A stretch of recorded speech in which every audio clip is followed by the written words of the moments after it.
All right, let's get it, y'all. Y'all ready? Are y'all ready? This is a new lady. I don't know her, but since we're on this type of time, I said this will be a good video. The collapse of U.S. tourism. Let's get it. As someone who has been traveling internationally since I was 16 years old, it's been very surreal to see headlines recently about travel warnings and advisories for tourists who are coming to the United States. I can remember when I first went abroad in high school and I was headed for a senior class trip to Mexico, and my friends and I were all checking to see if Mexico was dangerous. We're checking the State Department travel advisories. My parents were warning me not to travel there, and this has been a continuous pattern throughout my life, especially as a female solo traveler in many cases, that people warn me against traveling to other countries. And I always had the perspective of, is it really that much more dangerous than living in the United States, right, which is a place that I was always warned, growing up in the 90s especially, seeing missing children on milk bottles and being... See, all that was the mind control. They mind control the fuck out of people, out of American people. Don't go nowhere. Something's going to happen to you. And now look where we at. You know what I'm saying? Americans are fleeing. You know what I'm saying? We've been believing in the psyop all this time. Or if you go to another country, something's going to happen to you. But look all the shootings and school shootings we got going on over here, and the GMO foods and the gang stalking and all this police state going on. Some people are waking up realizing, hey man, maybe I'm safer if I travel and get the hell out of Babylon. Warned that I could be abducted in a Walmart parking lot. And being warned that I could be, especially, seeing missing children on milk bottles, and being warned that I could be abducted in a Walmart parking lot. I had that fear growing up, and so I took my chances as a traveler, and I did find that many of the countries that I thought were dangerous actually weren't that way, or maybe that danger and violence would be more isolated to certain areas and situations rather than very widespread. And so, 20 years on, it's been quite surreal to see all of the travel warnings and advisories for people coming to the U.S., which is a place that I grew up and lived until I was in my late teens, early 20s. I'm supposed to be here today. Happening within the U.S. government right now, and it's kind of hard to follow all of the different things that are occurring.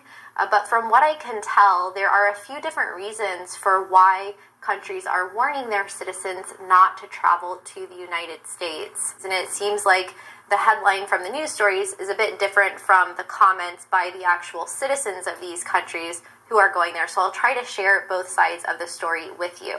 So one CNN story put most of the blame on tariffs that the Trump administration has enacted against various countries. And so from reading the comments on various YouTube videos, it looks like a lot of Canadians aren't just angry about the tariffs, but they also resent the suggestion that Canada could become the 51st state of the U.S. and also are now scared due to some of the stories that have come from the border of people being detained without explanation. So that has been pretty scary for them. A lot of people commenting here, a British person saying that he's not going on his trip because he doesn't think he can afford the cost of food and groceries here. There's reports that Canadian Airlines have canceled their flights to some U.S. destinations, and people in Australia saying that the tourism providers there are offering 40% discounts on travel to the U.S. to try to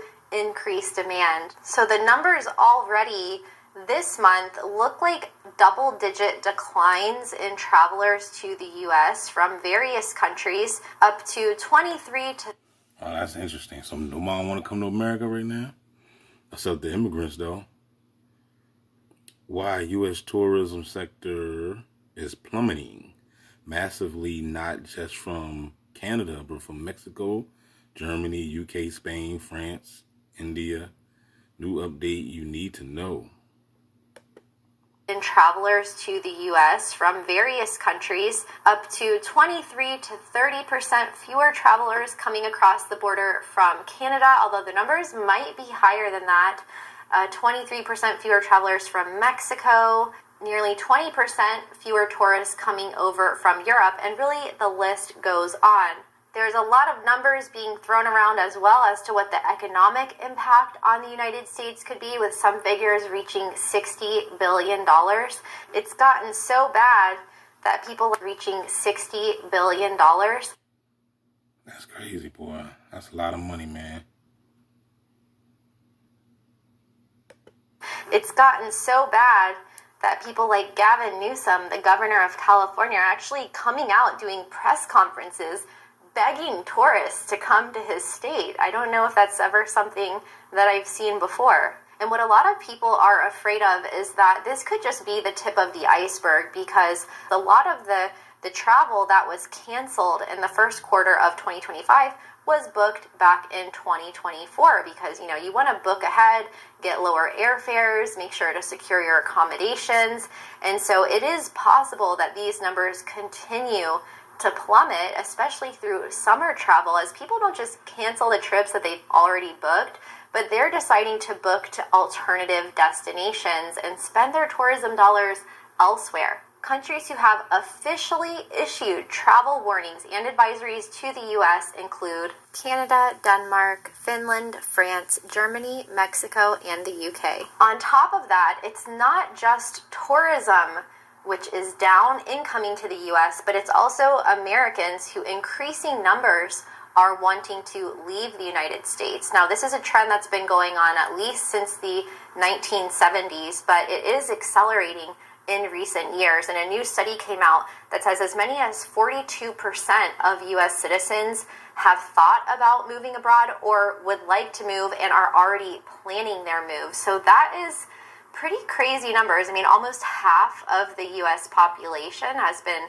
considering some type of move out of the U.S. And really the reasons run the gamut. We have people who want to move for cost of living reasons, people who believe that there are better work opportunities abroad, people who are looking to pay less taxes, and especially if you're a digital nomad. If you're a digital nomad, you're making money offline, you can travel and at the same time make money, then, because I'm trying to tell you, if Gang Stalking Simulation was, if I was making big money, trust me, I wouldn't be in America right now. I'm letting you know that right now, I wouldn't be here.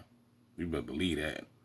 If I was making big money like the rest of the YouTubers are, and they traveling abroad, I would not be in America. A lot of people who say that they are increasingly feeling like they're stuck in survival mode and that the American dream is slipping farther and farther away. We've got 68% of Americans who say that the American dream only existed for the working middle class. You know what I'm saying? That was years ago. The American dream has been died because now, there is no more middle class. They're doing away with the middle class now. So now either you're super, super rich or you're just super poor. That's it. Look at that. What is that? That these days they feel like they're surviving instead of thriving, and that same number of people who say that home ownership is no longer attainable for them. So I think the incoming tourism numbers being down is one problem, because that's directly impacting U.S. citizens. On the flip side, we have the loss of general economic growth and tax revenue that is lost from Americans who end up leaving the United States, whether they renounce their citizenship or they live abroad and benefit from income tax credits. It's kind of a two-sided coin here, and I don't know how this is all going to end. About 4 in 10 Americans have either considered moving abroad or are planning to do so and believe that as a result, they will achieve greater happiness. I know that's definitely the case with our clients, as we've seen a growing number of people reach out to me and my relocation company. I've been helping people move abroad since 2005, and never have I seen quite the quantity of people reaching out to get help with this. So I can say anecdotally, in 20 years of doing this, that this is the the most serious, the most urgent, and the most short term that we've seen people make these decisions to move abroad. But for others, it's been something that has been a long time coming. They've been thinking about doing it for 20 years or 8 years or the past few years, and they've just accelerated that plan. So if you would like to get help from my team and I on your international relocation, then you can apply at the link below or at travelingwithkristen.com/relocation, and we would be happy to talk with you. Even if you're thinking of planning 3, 4, 5 years in the future, there might be something that we can still do to help you now, so don't hesitate to reach out. Now, most of the people that I work with are either professionals or have families, or they're planning to retire abroad. But what's interesting about this study is that it says more Gen Z and millennials are also wanting to move abroad, potentially to get jobs abroad, to study abroad. It says here that up to 63% of Gen Z is considering moving, compared with 26% of boomers. And I work primarily with boomers and Gen Xers. It says 35% of Gen Xers are thinking of moving abroad, and more than half of millennials are moving abroad. I'm a millennial myself, and I've lived abroad quite a few times. The top 3 reasons that people want to move abroad right now include finding a lower cost of living, dissatisfaction with the current political leadership, and the desire for a higher and better quality of life. And, can't really blame people for wanting to save money and live better and have less drama when it comes to the political situation, although fewer and fewer countries are immune to that these days. It also says that I just noticed her pillows back there. They like shaped like a map, like the countries and shit. That's crazy. Many minority groups are increasingly fearing for their rights, including the LGBTQIA community, women, African Americans, people of color, and people want to go everywhere. So the top 10 countries include Canada, the United Kingdom, Australia, France, Italy, Japan, Mexico, Spain, Germany, and New Zealand.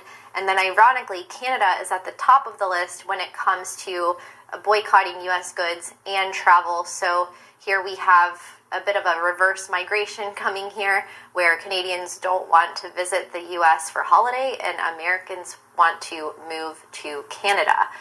Canada is not the easiest country to migrate to unless you are going there with a work permit, but the other countries offer some different opportunities. The UK and New Zealand are also pretty tight when it comes to just moving abroad for quality of life and cost of living. These aren't typically valid reasons to be able to get a visa in another country, so it really depends on where you're going, if you're going to retire, if you're going to work, and then assessing what are the actual options on paper that will allow you to move there.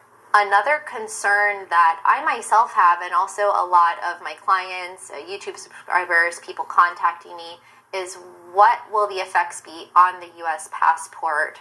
Will this change of tourists coming into the U.S. also have an effect on U.S. tourists who want to travel elsewhere? And for a long time, I thought we wouldn't see any changes here because the U.S. economy is so strong and American travelers make up a large part of the tourists around the world. But now I'm not so sure. If countries are coming forward to issue warnings against traveling to the U.S., maybe they will start, filtering U.S.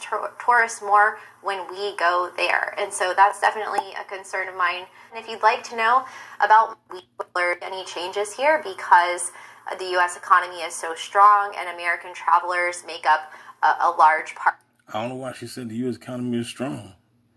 We already know how weak the dollar is. The U.S. remains the world's most powerful travel and tourist market. You know what I'm saying? But, of course, we got a lot of immigration going on. But most of them people that's coming over here as far as immigrants and stuff, they coming straight from the slums. I'm talking about dirt poor. So they'll take anything. And then they coming over here. There's another video I want to do, too. I'm going to do it later. But it's showing you how these other migrants is coming over here. And they're being funded by the beast.